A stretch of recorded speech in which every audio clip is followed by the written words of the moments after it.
Hi, I'm Conklin. I'm a makeup educator, and I'm here to show you the tools and techniques to create a very natural look and some easy steps to bump that natural look into more of an evening. This is Maddie, and we're going to create 2 looks using the Too Faced Natural Lush palette. There's 30 colors. They have a beautiful creamy formula that blends easily, and it ranges anywhere from like a sheer natural look to more of an evening look. I like to start with the highlight first, and then I start building my colors, especially if you're limited on brushes. If you keep them clean, you're really gonna be able to see the color nicely. Using a sweeping motion, I'm just gonna hit the brow bone. Now, highlights are important because they reflect light and they pull areas forward. So we wanna make sure we get that brow bone, and I'll apply a small amount on top of the lid, mainly towards the inner corner of the eye. Step 2. Small shader brush with Set It in Stone eyeshadow. The smaller brush, it has a denser bristle, and it's really gonna give you a lot of payoff. The smaller the bristle, the more intense your color is going to be. The larger your bristle, the more sheer your product's going to be. So to prevent the outer corner from drooping. Make sure you start at the outer corner and blend it inward. The reason why I start at the outer corner and I move it forward prevents it from extending on the outer corner, and it won't droop down the outer eye. When you're doing your eyeshadow placement, bring it down to the crease. This will help push that area back.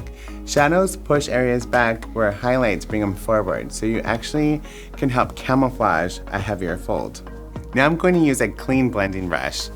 This will allow me to really soften up my hard edge as I move it towards the inner corner of the eye. There's actually a couple of different ways that you can blend your eyeshadow application. You could use a windshield wiper motion, kind of going back and forth like this. Careful not to overextend the outer corner. You could use a circular motion, and it'll really help soften that edge as well. And notice how I kept the outer corner. It's still pretty intense with color. It's gonna give you that dimension that you need. For interest, I'm going to mix the 2 shimmer colors, the Love Spark and the Flirty Pop, and I'm going to use a wet application with a small shader brush. There's many different products that you can actually use to create a wet look. You could use water, you could use a mixing fluid, or a fixative.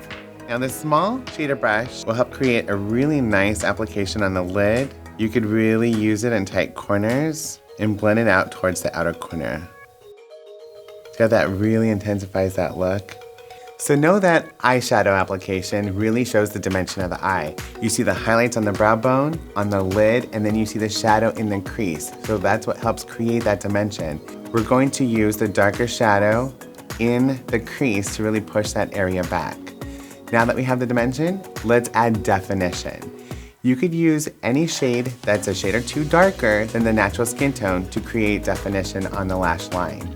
I'm going to use the Spank Me with the angle brush. A great tip when you're doing your own eyeliner is try to keep the eye open. You could move your face at an angle, stretch the eye so you don't skip any skin on that lash line. So what I'm going to do is I'm going to have Maddie look towards the right. I'm going to place the angle brush with the longer tip towards the inner corner of the eye, and I'm going to drag it towards the center of her eye. Then I'm going to stop, have her look in the opposite direction towards the floor, place it on the outer corner of the eye, and meet in the middle. So as you can see, it's starting to give her a really beautiful definition on the top lid, with eyeliner and without.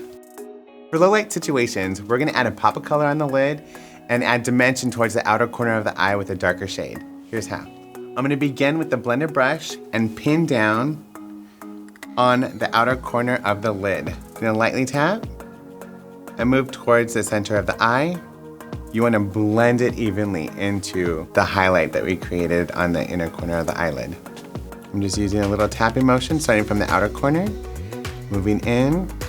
Now this color is going to go beautiful with her green eyes. Red tones are really complementary to green. Now to intensify the shadow on the outer corner, I'm going to use the smudge brush with the Spank Me. Start at the outer corner and blend into the pin down. What's really great about this short bristled dense brush is it creates the perfect smoky eye on the lower lash line. Back in from the outer corner and just blend inward. You could actually shift the bristle because it's tapered into a point. You could use a wider edge towards the outer corner of the eye, and as you move towards the inner corner, I like to shift my brush. So I just hit the very tip of that bristle towards the inner corner, so it gives a nice taper. Look at that, easy breezy. 2 steps. We have the pop of color in the outer corner of the lid, and then we just add a little dimension towards the outer corner, use it as a drop shadow in the lower lash line. Now all we have to do is soften it up, blend it out a little bit. Another great feature with this smudger brush is it blends beautifully in really tight corners. Because how short the bristles are, it's really fits in, look up for me, right under that lash line, outer corner of the eye, and you can really carry it all the way towards the tear duct. And there you have it. We just completed a slightly more dramatic look in 2 easy steps using your Too Faced Natural Lush palette.